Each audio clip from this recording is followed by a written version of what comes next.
it on the first era of your life? देखिए, वैसे तो सबको पता है मेरा जन्म गुजरात में, नॉर्थ गुजरात में महसाना डिस्ट्रिक्ट है। वहाँ वडनगर एक छोटा-सा टाउन है। जब हम छोटे थे तब तो शायद 15,000 की आबादी थी। ऐसा मोटा-मोटा मुझे याद है। मैं उस स्थान से हूँ। लेकिन तब तो जैसे हर एक का अपना एक गाँव होता है, वैसा एक मेरा गाँव था। मेरे गाँव एक प्रकार से गायकवाड़ी स्टेट था। तो गायकवाड़ स्टेट की एक विशेषता थी। हर गांव में एजुकेशन के प्रति बड़े आग्रही थे। एक तालाब होता था, पोस्ट ऑफिस होती थी, लाइब्रेरी होती थी। ऐसे एक 4-5 चीजें, यानी गायकवाड़ी स्टेट का गांव है तो ये होगा ही होगा, ये उनके विशेष व्यवस्था थी। तो मैं वो उस गायकवाड़ी स्टेट की जो प्राइमरी स्कूल बनी हुई थी उसमें ही पढ़ा था। तो मेरी खैर बचपन में वहीं रहा। तालाब था तो स्विमिंग करना सीख गए वहाँ।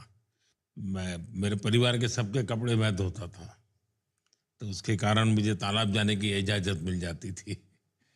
बाद में वहाँ एक भागवताचार्य नारायणाचार्य हाई स्कूल था, बीएन हाई स्कूल। वो भी एक प्रकार से चैरिटेबल ही था। वो कोई ऐसा आजकल का जो एजुकेशन की स्थिति है वैसे नहीं थी। तो मेरा वहाँ स्कूली शिक्षा वहाँ पर हुई।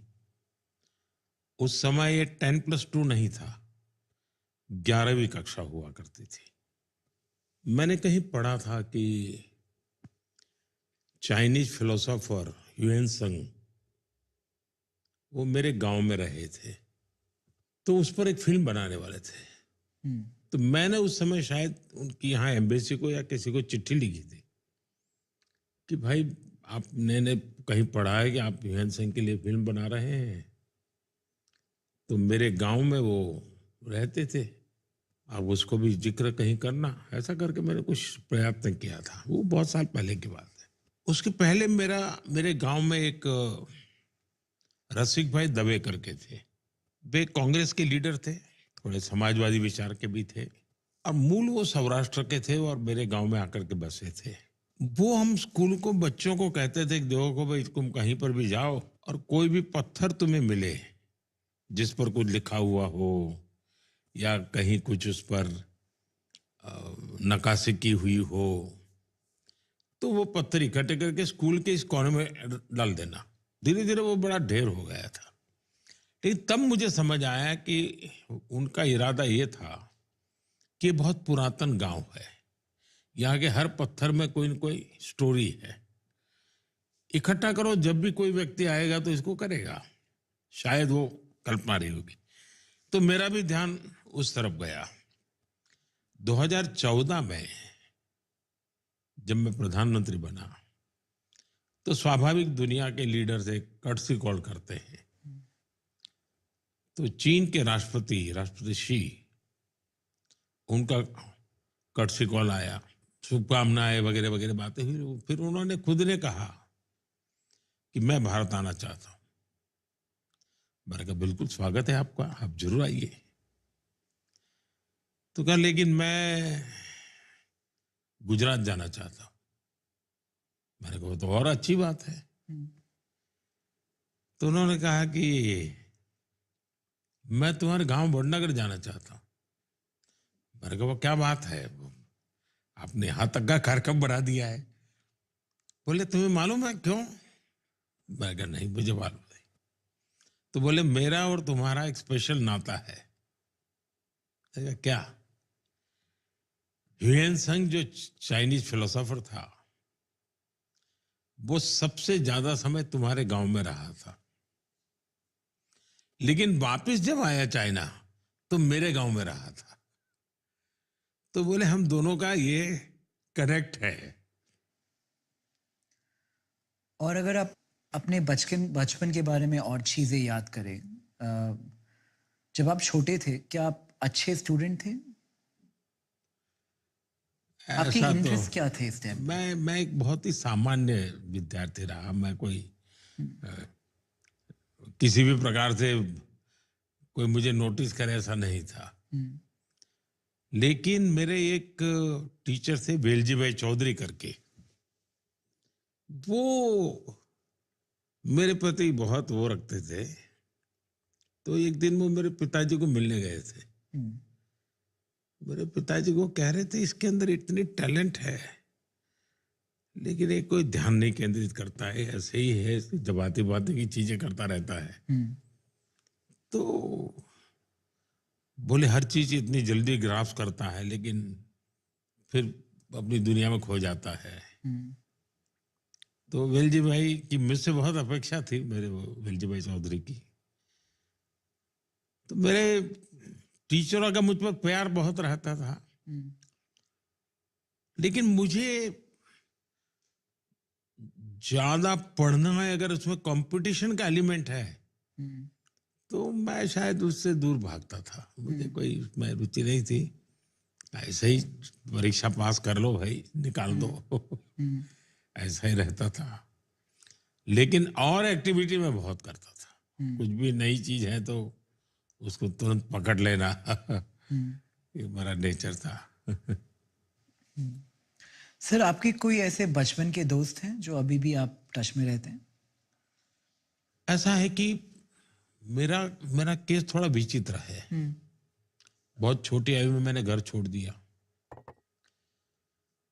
घर छोड़ा मतलब सब कुछ छोड़ा मैंने, किसी से हमारा संपर्क नहीं था। तो बहुत बड़ा गैप हो गया। तो मेरा कोई कांटेक्ट नहीं था, किसी से कुछ लेना देना भी नहीं था, और मेरी जिंदगी भी एक अनजान ऐसे ही भटकते इंसान की थी। कोई कौन पूछेगा मुझे, तो मेरा जीवन ही ऐसा नहीं था।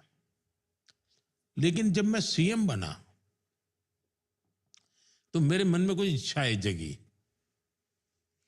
एक इच्छा ये जगी कि मेरे क्लास के जितने दोस्त हैं हम्म, पुराने, हम्म, सबको मैं सीएम हाउस में बुलाऊंगा। उसके पीछे मेरी साइकोलॉजी ये थी कि मैं नहीं चाहता था कि मेरे किसी भी व्यक्ति को ये लगे कि अपने आप को बड़ा तिस्मार का बन गया है। मैं वही हूं जो सालों पहले गांव छोड़ के गया था। मुझ में बदलाव नहीं आया है। उस पल को मैं जीना चाहता था, और जीने का तरीका यही है कि मैं उन साथियों के साथ बैठूं। लेकिन वो चेहरे से भी पहचान नहीं पाता था मैं, क्योंकि बीच में बहुत बड़ा गैप हो गया। वो हरे के बाल सफेद हो चुके थे, बच्चे बड़े हो गए थे सब, लेकिन मैंने सबको बुलाया। शायद 30-35 लोग इकट्ठे हुए थे हम, और रात को बड़ा खाना वाना खाया, गपशप मारे, पुरानी बचपन की यादें ताजा की। लेकिन मुझे वो बहुत आनंद नहीं आया। हम्म, आनंद इसलिए नहीं आया कि मैं दोस्त खोज रहा था, लेकिन उनको मुख्यमंत्री नजर आता था। तो वो खाई पटी नहीं। और मेरे जीवन में शायद तू कहने वाला कोई बचा ही नहीं, ऐसी स्थिति हो गई है। सब अभी भी संपर्क में है, लेकिन बड़े सम्मान से मेरे प्रति वो लोग देखते रहते हैं। तो एक एक है, एक टीचर थे मेरे, रासविहारी मणियार। उनका भी स्वर्गवास हुआ कुछ समय पहले, और वो करीब 93-94 थे। वो मुझे चिट्ठी हमेशा लिखते थे, उसमें वो तू लिखते थे। बाकी तो एक इच्छा, मैं सीएम बना तो एक थी कि मैं अपने स्कूल के दोस्तों को बुलाया। दूसरी मेरी इच्छा थी, जो शायद हिंदुस्तान के लोगों के लिए अजीब होगा। मेरा मन करता था मैं मेरे सभी टीचर्स को सार्वजनिक रूप से सम्मान करूंगा। तो मुझे बचपन से जिन्होंने पढ़ाया है और स्कूली शिक्षा तक जो भी मेरे टीचर रहे, मैंने सबको ढूंढा, और सीएम बनने के बाद उनका बहुत बड़ा सार्वजनिक सम्मान किया मैंने। और हमारे गवर्नर साहब थे शर्मा जी, वे भी उस कार्यक्रम में आए, और गुजरात के सभी लब्ध प्रतिष्ठित लोग उस कार्यक्रम में थे। और मैं, एक मैसेज मेरे मन में था कि मैं जो कुछ भी हूं, इनका भी कुछ न कुछ योगदान है मुझे बनाने में।